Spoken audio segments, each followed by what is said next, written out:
My dear student, आप सभी का स्वागत है अपने इस YouTube channel Monu online education में। तो प्यारे बच्चों, जैसा कि हम लोग जो क्वेश्चन बैंक का सीरीज चला रहे थे उसमें हम लोग आज 2014 का प्रश्न जितना भी प्रथम पाली में पूछा गया है बिहार बोर्ड के द्वारा, आज हम लोग उन प्रश्नों पर चर्चा करेंगे। और हम लोग 2011, 12 और 13 का जितना भी प्रश्न पूछा गया था वो हम लोग पढ़ लिए हैं। जो बच्चे वीडियो नहीं देखे हैं इन प्रश्नों का, तो जा कर के आप लोग वीडियो देख लीजिएगा, बहुत इम्पोर्टेंट है परीक्षा के दृष्टिकोण से। तो आज हम लोग को जो पढ़ना है बाबू 2014 का क्वेश्चन बैंक पढ़ना है प्रथम पाली का, समझे। चलिए स्टार्ट करते हैं। बाबू वीडियो को आप लोग जल्द से जल्द शेयर कर दीजिए, वीडियो को आप लोग जल्दी से शेयर कर दीजिए बाबू, और वीडियो को लाइक कर दीजिए। चलिए पहला क्वेश्चन स्टार्ट करते हैं बाबू। पहला क्वेश्चन है, विद्युत चुंबक बनाने के लिए प्रायः किस पदार्थ के छड़ का उपयोग होता है। क्वेश्चन है, विद्युत चुंबक बनाने के लिए प्रायः किस पदार्थ के छड़ का उपयोग होता है। ए ऑप्शन है इस्पात, बी ऑप्शन है पीतल, सी ऑप्शन है नरम लोहा बाबू, और डी ऑप्शन है इनमें से कोई नहीं। पहले हम आंसर को इसको छुपा देते हैं। तो विद्युत चुंबक बनाने के लिए बाबू जो पदार्थ है, जो छड़ का उपयोग किया जाता है वो नरम लोहा का उपयोग किया जाता है बाबू। जो बच्चे सी आंसर बता रहे हैं उनका बिल्कुल करेक्ट है। चलिए नेक्स्ट प्रश्न है, हमारे घरों में जो विद्युत आपूर्ति की जाती है वह, हमारे घरों में बाबू जो विद्युत आपूर्ति होती है वो ए ऑप्शन देता है 220 वोल्ट पर दृष्ट धारा होती है, बी ऑप्शन देता है 12 वोल्ट पर दृष्ट धारा होती है, सी ऑप्शन है 220 वोल्ट पर प्रत्यावर्ती धारा होती है, और डी ऑप्शन दिया है 12 वोल्ट पर प्रत्यावर्ती धारा होती है। तो बाबू हम लोग के घरों में बाबू जो विद्युत आपूर्ति होती है ना वो 220 वोल्ट पर दृष्ट धारा होती है, जो प्रत्यावर्ती धारा होती है। दृष्ट धारा नहीं बाबू, प्रत्यावर्ती धारा 220 वोल्ट पर प्रत्यावर्ती धारा होती है। दृष्ट धारा को हम लोग डीसी कहते हैं, समझे। और ये 12 वोल्ट पर होता है दृष्ट धारा, और प्रत्यावर्ती धारा जो होता है बाबू एसी होता है, ये 220 वोल्ट पर होता है, समझे। 220 वोल्ट पर होता है, आप लोग को याद रखना है। हमारे घरों में जो विद्युत आपूर्ति होती है वो 220 वोल्ट होता है, प्रत्यावर्ती धारा होता है, एसी करंट होता है। तो सी ऑप्शन जो बच्चे बता रहे हैं उनका बिल्कुल करेक्ट है। अगला प्रश्न है बाबू, किसी वस्तु का प्रतिबिंब आँख के जिस भाग पर पड़ता है वह है। किसी वस्तु का प्रतिबिंब आँख के जिस भाग पर पड़ता है वह क्या कहलाता है बाबू। ए ऑप्शन कह रहा है कॉर्निया, बी ऑप्शन है रेटिना, सी ऑप्शन है पुतली, और डी ऑप्शन है आइरिस। तो बाबू किसी वस्तु का जो प्रतिबिंब है आँख के जिस भाग पर पड़ता है उसको हम रेटिना कहते हैं बाबू। जो बच्चे बी आंसर बता रहे हैं उनका बिल्कुल करेक्ट है। और रेटिना पर बाबू जो वस्तु का प्रतिबिंब बनता है वो वास्तविक बनता है। आप लोग याद रखिएगा, रेटिना में जो वस्तु का प्रतिबिंब बनता है वो वास्तविक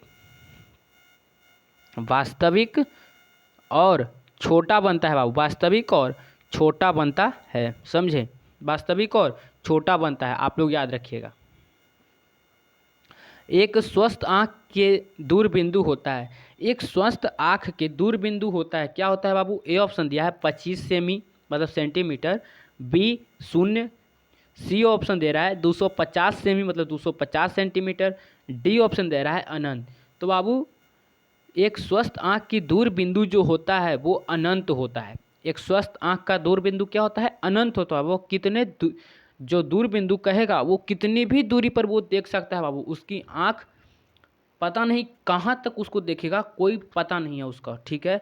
अनंत दूरी तक देख सकता है। और न्यूनतम दूरी पूछेगा, न्यूनतम दूरी, तो न्यूनतम दूरी अगर पूछेगा बाबू तो 25 सेंटीमीटर तक न्यूनतम दूरी अगर मनुष्य मतलब कि देख या पढ़ सकता है अच्छे से, तो 25 सेंटीमीटर पर बाबू अच्छे से वो पढ़ सकता है, समझे।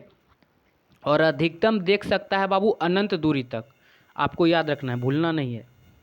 अगला प्रश्न है बाबू, जीवाश्म ईंधन की ऊर्जा का वास्तविक स्रोत है। जीवाश्म ईंधन का जो ऊर्जा का वास्तविक स्रोत है बाबू, ए ऑप्शन कहता है नाभिकीय संलयन, बी ऑप्शन है चंद्रमा, डी ऑप्शन है सूर्य, और सी ऑप्शन है सूर्य, और डी ऑप्शन दिया है इनमें से कोई नहीं। तो जीवाश्म ईंधन की ऊर्जा का जो वास्तविक स्रोत है बाबू वो सूर्य है। जो बच्चे सी आंसर कर रहे हैं उनका बिल्कुल सही है। अगला प्रश्न है, विद्युत चुम्बकीय प्रेरक की खोज किसने की थी? विद्युत चुम्बकीय प्रेरक की खोज बाबू किसने की थी? ए ऑप्शन दे रहा है फराडे ने, बी ऑप्शन दे रहा है मैक्सवेल ने, सी ऑप्शन दे रहा है एम्पियर ने, और डी ऑप्शन दे रहा है फ्लेमिंग ने।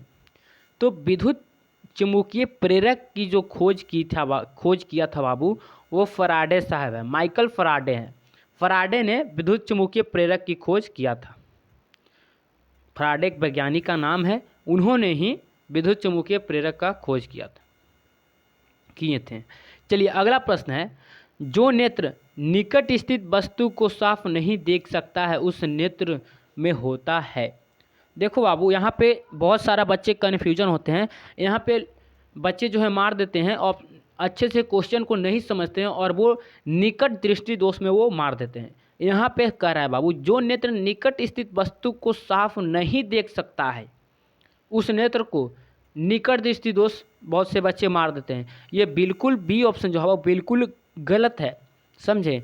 और यहाँ पे क्वेश्चन को पहले आप समझिए उसके बाद ही आंसर को दीजिए। यहाँ पे साफ कह रहा है कि जो नेत्र निकट स्थित वस्तु को साफ नहीं देख सकता है उस नेत्र में होता है, तो उस नेत्र में बाबू दूरदृष्टि दोष होता है। यहाँ पे समझिए दूरदृष्टि दोष किसको कहेंगे? दूरदृष्टि दोष उसको कहेंगे जो नेत्र दूर की वस्तु अच्छे से देख सकता है परंतु निकट की वस्तु अच्छे से नहीं दिखाई पड़ता है, उसी को हम दूरदृष्टि दोष कहेंगे बाबू, समझा। तो इसमें क्या हुआ, दूर की जो वस्तु है बाबू अच्छे से दिखाई देगा दूरदृष्टि दोष में, और निकट की वस्तु जो है अच्छे से नहीं दिखाई देगा, उसी को हम दूरदृष्टि दोष कहते हैं। तो यहाँ पे क्या करा है, जो निकट स्थित वस्तु को साफ नहीं देख सकता है तो दूरदृष्टि दोष कहलाएगा। यहाँ पे आपको डिफिनेशन ही बता रहे हैं दूरदृष्टि दोष का कि जो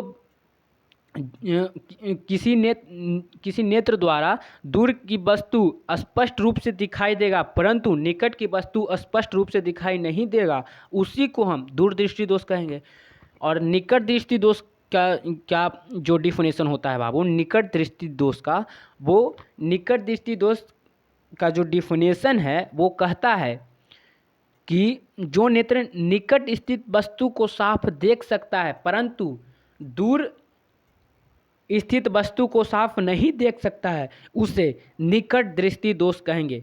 निकट दृष्टि दोष में बाबू निकट के वस्तु देखेगा दूर के वस्तु नहीं देखेगा, और दूर दृष्टि दोष में क्या है कि दूर के वस्तु देखेगा लेकिन निकट के वस्तु नहीं देखेगा। इसमें उल्टा चलेगा बाबू, जो कहेगा ना, जो अगर क्वेश्चन में रहेगा उसको देखेगा और जो नहीं कहेगा ना उसको नहीं देखेगा। यहाँ पे दूरदृष्टि दोष करा है तो दूरदृष्टि दोष की वस्तु को देखेगा बाबू लेकिन निकट दृष्टि दोष वस्तु को नहीं देखेगा। और इसमें निकट दृष्टि दोष में निकट दृष्टि दोष के मतलब निकट वस्तु को देखेगा परंतु दूर की वस्तु को नहीं देखेगा, उसी को हम निकट दृष्टि दोष कहते हैं, समझे। और जरा दृष्टि दोष जो निकट और दूर की वस्तु दोनों को नहीं देख सकता है, समझे, दोनों की देखने की क्षमता खो देता है, उसी को हम जरा दृष्टि दोष कहते हैं बाबू। आप लोग को ध्यान रखना है इसमें जो है ऑप्शन दूरदृष्टि दोष होगा, आप लोग अच्छे से याद रखिएगा। दूरदृष्टि दोष, अरे क्या हो गया, दूरदृष्टि दोष होगा, ठीक है। चलिए अगला प्रश्न है बाबू, समीकरण CaCO3 संगमरमर का सूत्र है, आप लोग को पहले क्लास में हम बताए थे क्वेश्चन बैंक में। ये अभिक्रिया करके बाबू CaO calcium oxide plus carbon dioxide बनाता है। CaCO3 अभिक्रिया करके बाबू ये CaO प्लस CO2 बनाता है। तो ये कौन सा अभिक्रिया है बाबू? ए ऑप्शन कहता है ये किस प्रकार का समीकरण है। ए ऑप्शन कहता है वियोजन, बी ऑप्शन कहता है संयोजन, सी ऑप्शन कहता है उभयगामी, और डी ऑप्शन कहता है प्रतिस्थापन। तो CaCO3 जो अभिक्रिया करके CaO प्लस CO2 जो बना है बाबू, एक वियोजन अभिक्रिया है, समझे। एक क्या है? एक वियोजन अभिक्रिया है जो एक पदार्थ विभाजित होकर दो या दो से अधिक पदार्थ में एक पदार्थ विभाजित होकर दो या दो से दो पदार्थ का निर्माण करते हैं, उसी को हम बाबू वियोजन अभिक्रिया कहते हैं। समझे? तो ये वियोजन अभिक्रिया का उदाहरण है। अगला प्रश्न है बाबू, साग सब्जियों का विघटित होकर कंपोस्ट का बनना किस अभिक्रिया का उदाहरण है? साग सब्जियां जो होता है बाबू विघटित होकर कंपोस्ट बनना किस प्रकार का अभिक्रिया का उदाहरण पूछ रहा है? ए ऑप्शन है ऊष्मा शोषी, बी ऑप्शन है ऊष्मा छेपी, सी ऑप्शन है उभयगामी और डी ऑप्शन है प्रतिस्थापन। तो साग सब्जियों का विघटित होकर कंपोस्ट का बनना जो है बाबू ये ऊष्मा छेपी अभिक्रिया का उदाहरण है। ऊष्मा छेपी अभिक्रिया किसे कहते हैं? जिससे ऊष्मा निकलता है बाबू उसी को ऊष्मा छेपी अभिक्रिया करते हैं। और जो ऊष्मा का अवशोषण करता है ना, शोषण करता है, उसे ऊष्मा शोषी अभिक्रिया कहते हैं। आप लोग याद रखिएगा, इसका आंसर जो है बाबू ऊष्मा छेपी अभिक्रिया होगा। चलिए अगला प्रश्न है बाबू कि निम्नलिखित में कौन विजातीय यौगिक है? मतलब कि एक समान नहीं यौगिक है, मतलब अलग यौगिक होगा, विजातीय होगा, अलग है। ए ऑप्शन कहता है चूना पत्थर, बी ऑप्शन है खड़िया, सी ऑप्शन है संगमरमर और डी ऑप्शन है प्लास्टर ऑफ पेरिस। बाबू इसमें कह रहा है कि निम्नलिखित में कौन विजातीय यौगिक है, मतलब विजातीय मतलब एक अलग यौगिक है, अलग यौगिक है। तो चूना पत्थर बाबू और खड़िया और संगमरमर तीनों एक ही है बाबू, तीनों एक ही हैं। और संगमरमर जो है बाबू वो अलग है। तो इसका आंसर जो है प्लास्टर ऑफ पेरिस होगा। निम्नलिखित में कौन विजातीय यौगिक है? तो प्लास्टर ऑफ पेरिस जो है बाबू वो सबसे अलग है। चूना पत्थर, खड़िया और संगमरमर ये तीनों एक ही है और प्लास्टर ऑफ पेरिस बाबू अलग है। समझ गए?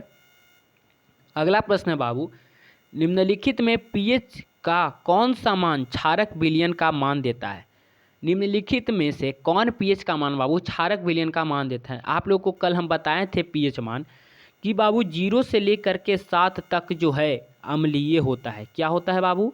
अम्लीय होता है। 0 से 7 तक क्या होता है? अम्लीय होता है।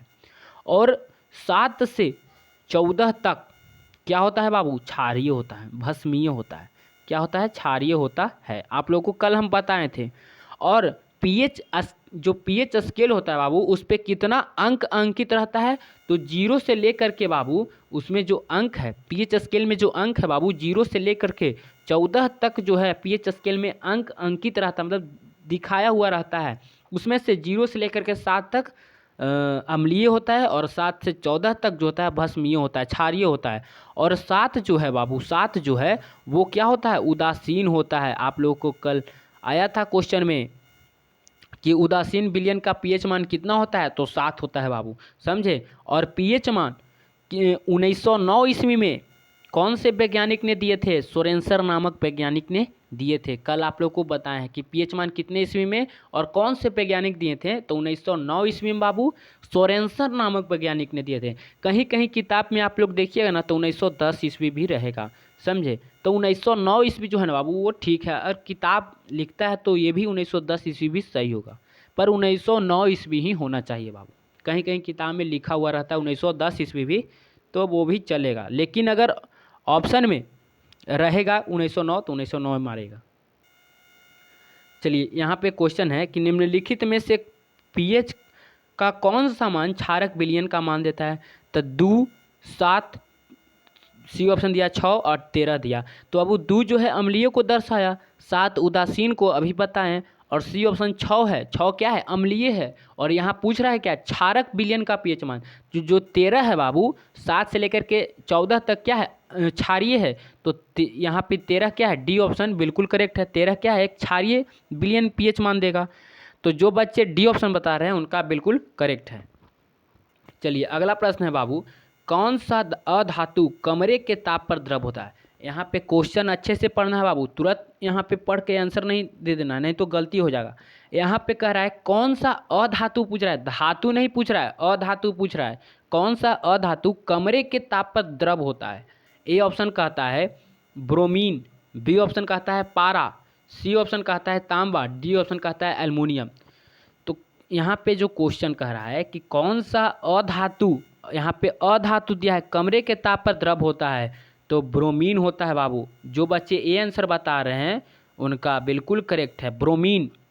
अधातु पूछेगा कमरे के ताप पर द्रव अवस्था में, तो ब्रोमीन मारिएगा।